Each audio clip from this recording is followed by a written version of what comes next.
Hello बच्चों, आज मैं वेरी शॉर्ट ट्रिक लेके आई हूँ फार्मूला जनरेट करने के लिए। आपको इसके लिए केवल फर्स्ट 20 एलिमेंट्स लिखने हैं इन दिस वे में जिस तरीके से मैंने लिख रखे हैं।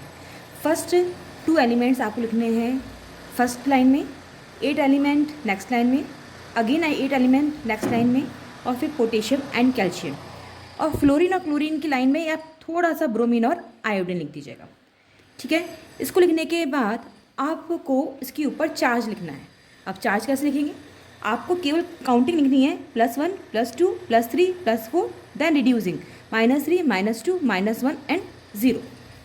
That's it. अब इस तरीके से आपको क्या हो गए, आपने ये टेबल बना ली और चार्ज लिख लिया, तो अब आपको सबके चार्ज याद हो गए। चार्ज याद हो गए तो आपका प्रॉब्लम रिजॉल्व। अब आपको क्या करना है कि यहाँ पर मैंने कहा एक कैल्शियम क्लोराइड आपको जनरेट करना है।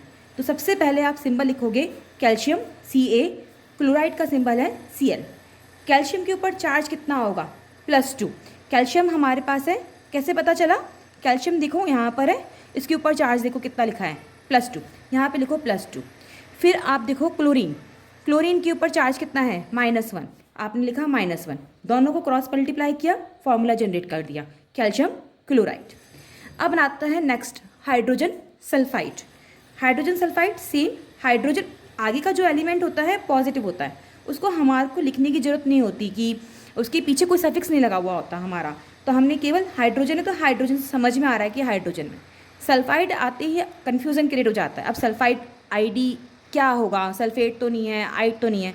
Don't be confuse. अगर IDE है तो आपको सिंपल एलिमेंट्स के टूवर्ड्स जाना है। जैसे कि सल्फाइड, तो हमारे पास S के ऊपर क्या है? सल्फर। सल्फर के ऊपर चार्ज क्या है? -2। आपने यहाँ -2 किया, क्रॉस मल्टीप्लाई किया, आंसर आ गया H2S। Same again move to the magnesium phosphide. Magnesium Mg phosphide, again IDE आ गया, सिंपल एलिमेंट्स के जाना है। फास्फोरस का ही है ये, फास्फोरस -3, आपने लिखा -3 Mg3P2।